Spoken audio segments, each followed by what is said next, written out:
Residents of Kaduna State across the 23 local government areas came out early to participate in the local government elections.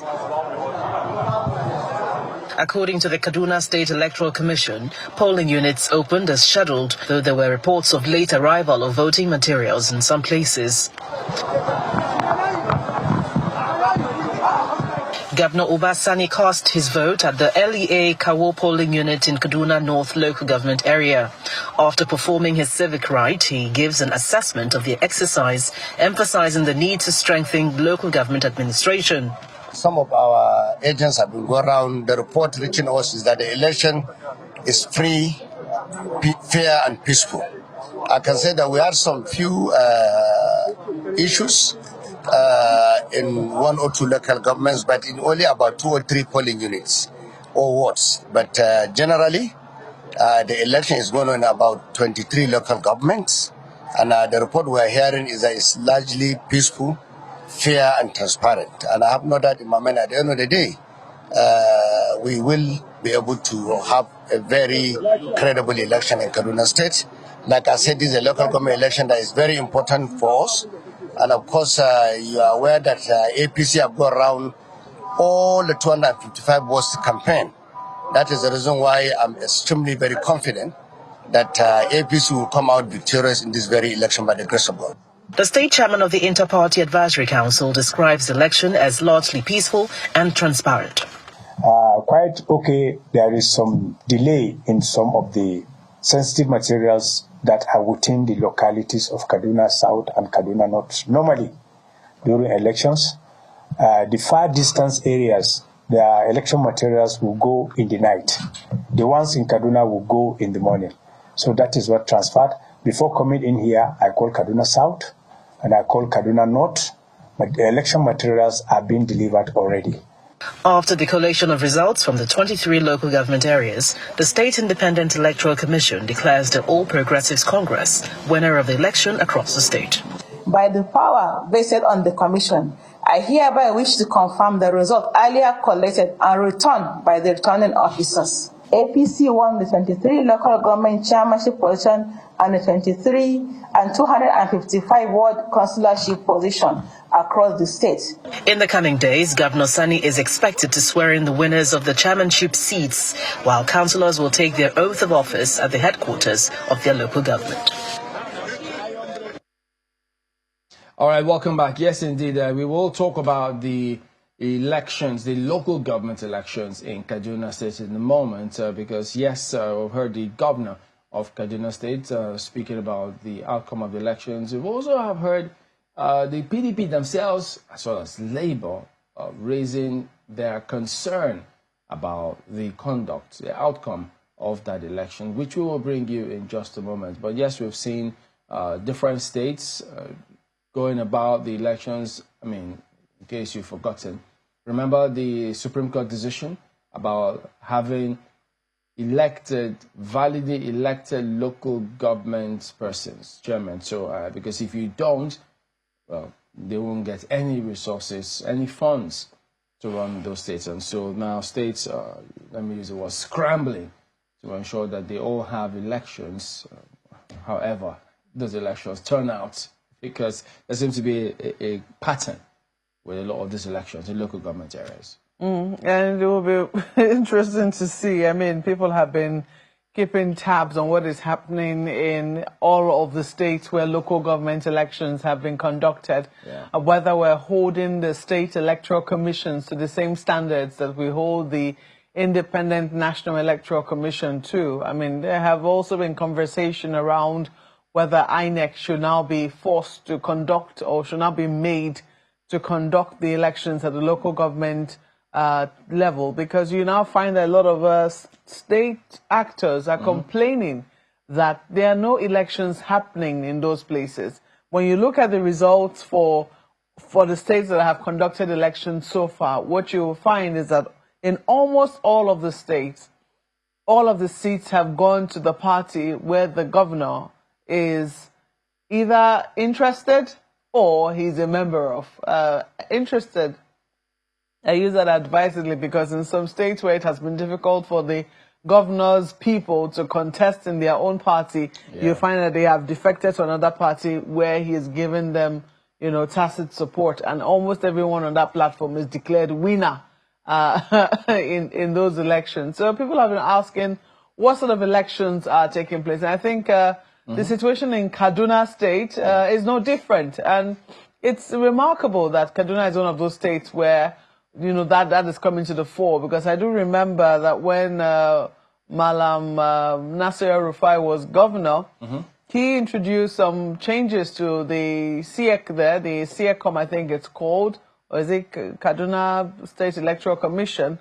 They were very proud to have electronic voting, so to speak. And they said they were able to produce one or two other councillors or local government chairmen that were not in their own party. But who knows? What happened over the weekend? Did they build on that, or did they fail? Let's find out. We've got two of those gentlemen joining us today. Edward Marshall is the PDP chairman for Kaduna State, and then we also have Yaya Baba Pate, the secretary for APC Kaduna State. They join us virtually. Gentlemen, good morning, and thank you for joining us on the program today. Let me start with you, Mr. Pate, about the conduct of the election. What is your own assessment of how the elections turned out? Thank you, Chamberlain, and good morning. First of all, we want to express our gratitude to the electorate of Kaduna State across 23 local governments and 255 electoral wards. APC is extending a gratitude to all the electors that come out in mass to vote for our candidates.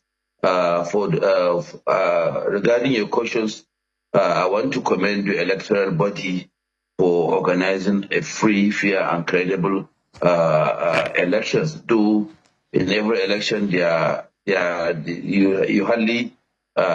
must find some little hitches, but be that as it may, the election was generally successful. The process of the election was okay to 90% of the political parties and to the electorate of Kaduna State.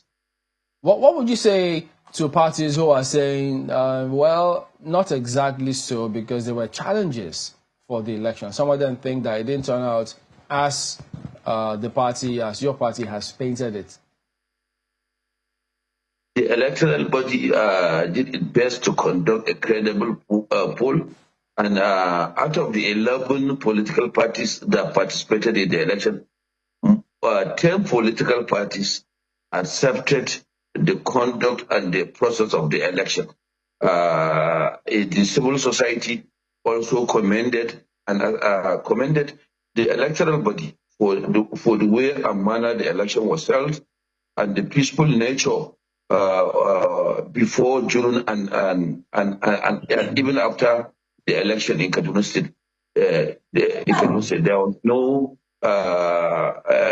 was no fighting in almost all the polling stations across the state. The election was held freely. The election was held fairly, and everybody is happy with the outcome of the results so far. All right. Let me ask Mr. Marshall. He also joins us virtually. Good morning again, and thank you for coming on today. So give us your own impression of how the elections went over the weekend.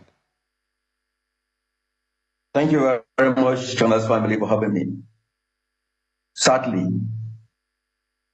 we will stand before God one day and tell him how we handle the assignment given to us. It's not only because it's politics. In Kaduna State, on 19, there was no election in Kaduna State. We will urge Channel family to ask their correspondents to go around the SECOM offices at the local government headquarters. They will still find election materials stuck there because they were not moved through the walls. So if they are not moved through the walls, how will somebody say election took place? It's unfortunate So, but Mr. Marshall, the SECOM themselves, weren't they the ones that announced the results? SECOM chairperson of the team had no rights to announce results because that is not the law. The law and the guideline used by SECOM clearly spell out mode of collection and announcement of results. The law passed by the State Assembly and ascended by the governor and gazetted on 25th July. The Gazette has this code 2873/7/2024/500. Section 23 clearly stated that election will take place at the polling unit and the presiding officer will announce the highest winner among the political parties that participated. Thereafter, result will be collected at the Ward Collection Center and the returning officer will announce the party with the highest vote, hence the councillorship will be announced. And then move to local government, where results from all the wards will be collected and the chairman will be announced. That is exactly what is in this guideline that I'm raising it. Is that not what was done? It was not done. When we came to receive materials, our representative at the headquarters of SECOM brought out sensitive materials without the wards and local government result sheet. We protested. Our members were chased out at 3 a.m. and trucks loaded with materials were escorted with heavy security to our local government. Okay. But Can I ask if there was any indication, that this election, because if I ask, I'm sure you will say that the elections were not free and fair. Was there any indication pre the election that this was going to happen? Or did you really have confidence that SECOM was going to do something different from what had been the norm or what had been the complaints about state electoral commissions before now? Thank you very much. On 8th of October, I addressed a press conference where I raised a red flag that there were manipulation or a collusion between government and some member of state assemblies to change the law. 2 days later, the state assembly came and denied.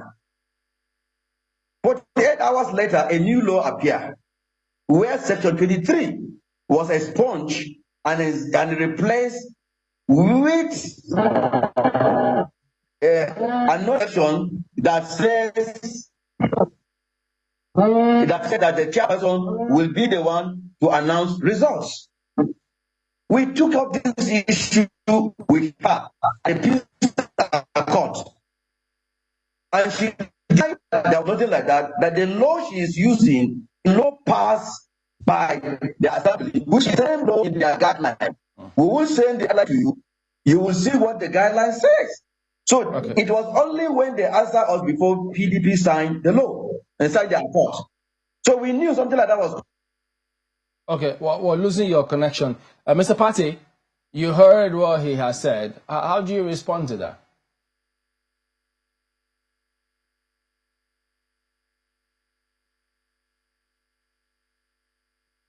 And we challenged them that they went to the Mr. Marshall, just hold on a bit because your audio is we're losing you. It keeps going off and on, so we'll try and sort that. Let's get Mr. Patti to respond to some of what you've said. Mr. Patti, please go ahead.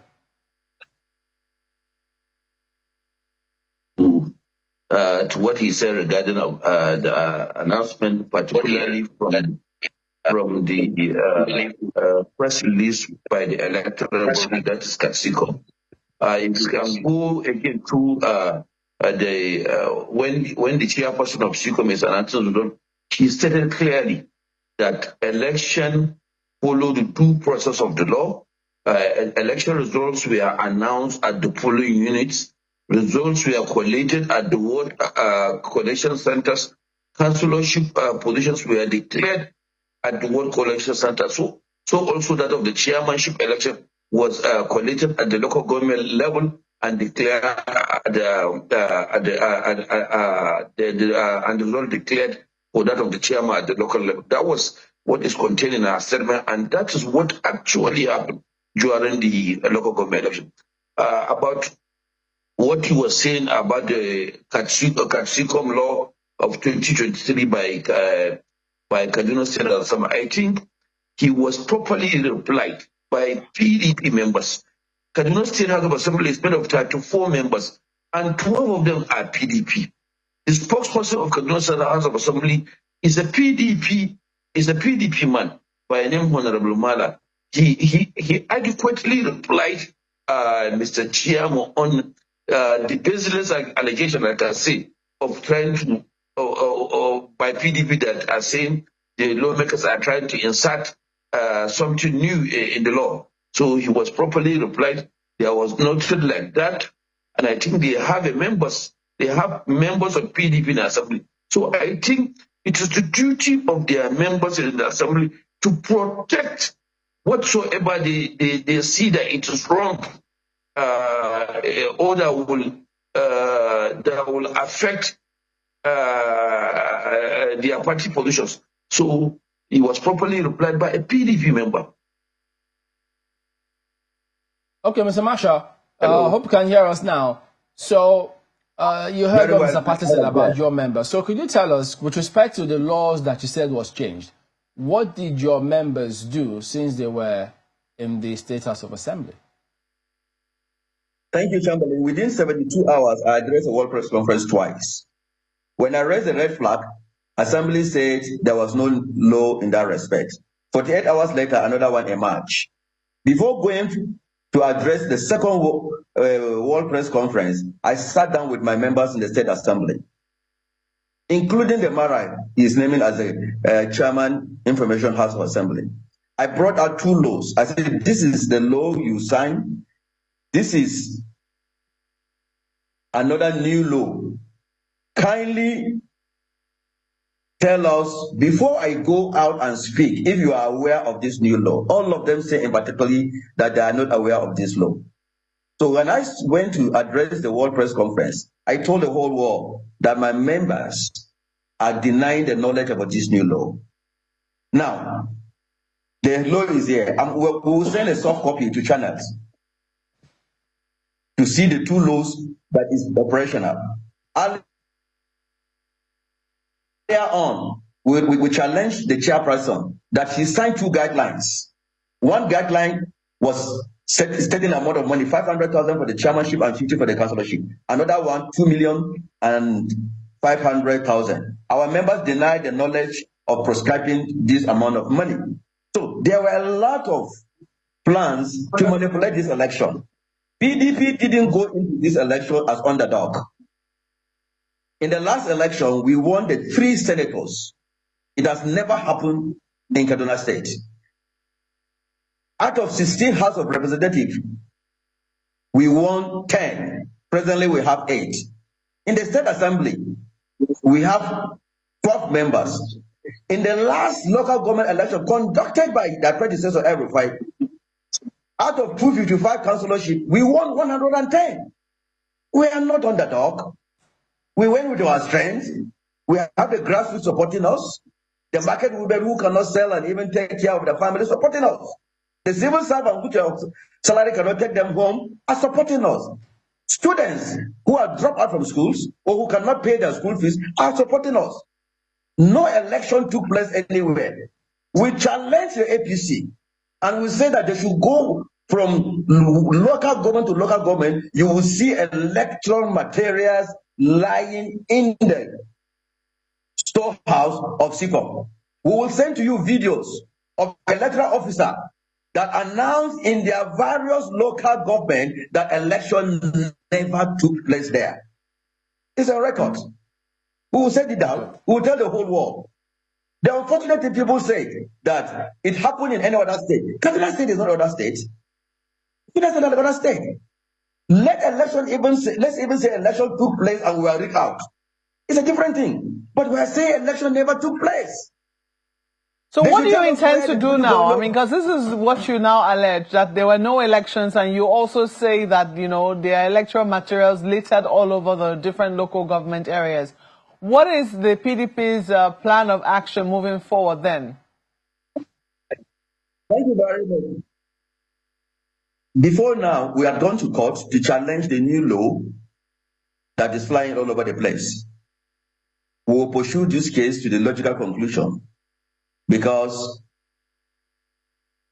the chairperson, whom we will send a video to you that made announcement within 57 minutes without even calling the name of the winners and the scores, each one Ghana, we have taken them to court and the State Assembly, saying that the law they use was a fake law, and we will challenge you to a logical conclusion.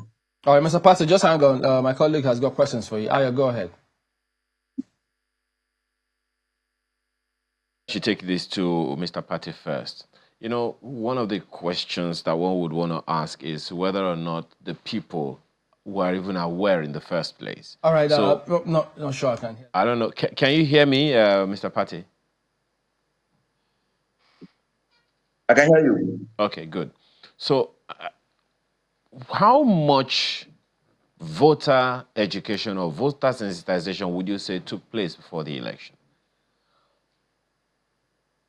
Sincerely speaking, when we had the stakeholder engagement at CICOM, actually, the question is first of all for Mr. Patti, Mr. Masha. Just hold on, Mr. Patti. You go first. APC in Kaduna State have got all the nook and crannies across the 255 wards that make 55 electoral in Kaduna State to tell our candidate, to tell the electorate the reasons why they should vote for APC.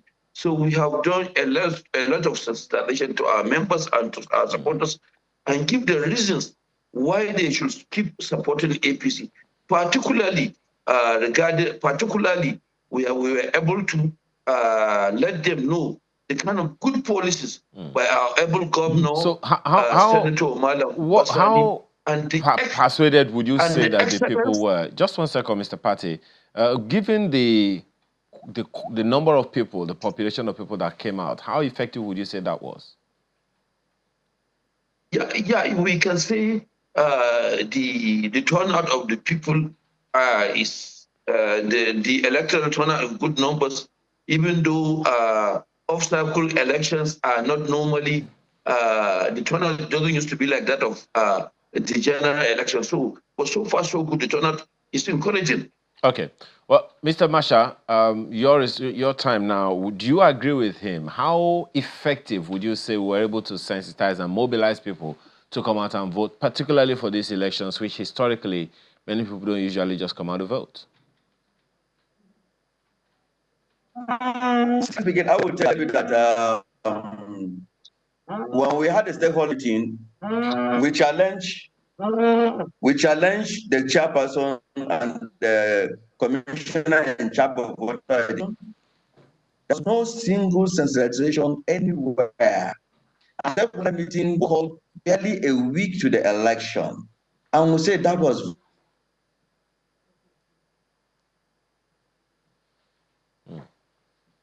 Mr. Masha, if you can still hear me, I'm just wondering, if you said that there was no single sensitization, is that to say that your party also did not come out to sensitize the voters in Kaduna State?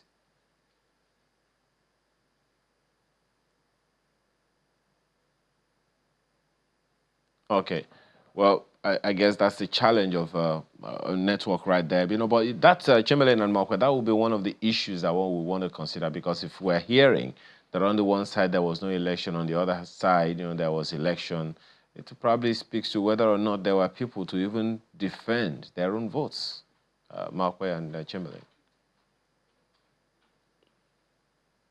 Well, yeah, I mean, it's one of the other narratives that I'm just trying to explore. But above all else is that part of what Senator Shekara was also speaking to is the way our elections are structured. What can we do to make it a lot better, so that at least across board you can have a lot more acceptability, either both from the umpire themselves, or the electorate themselves, or several other people. But we're winding down now. Let's just go back to the gentleman and get their concluding thoughts on what they think should be done moving forward. Mr. Party, let me start with you. Having heard all of these complaints about parties in the state, what would you recommend in terms of what can be done to ensure there's a lot more acceptability, whichever way, moving forward? So moving forward, I think I will contribute to 1 to 3 suggestions to improve the electoral process across Nigeria. 1, we should strengthen our laws, electoral laws. We should strengthen our laws as it is in other developed countries of the world. There should be general sensitization to voters across board by every stakeholder, the political parties, and other social groups, to sensitize the voters for the need to come out to be coming out en masse to be voting of candidates of their choice. And also, we should also improve, simplify, and improve the process of elections. I think this will help greatly in improving the electoral processes in Nigeria. All right. I want to thank you for talking to us today, Mr. Yaya Baba Party, the Secretary for the APC in Kaduna State. We've also had Mr. Edward Marshall, the Chairman of the PDP in Kaduna State. We lost his connection. We couldn't get him back online. But thank you, gentlemen, for talking to us today. So there you go. That is it today. We do thank you all for watching. We'll see you next time. I'm Chamberlain Uso. Goodbye. Thank you for watching. I'm Maupe Ogun Yusuf. Have a productive day. And a wonderful and productive week. I'm Ayo Makinde.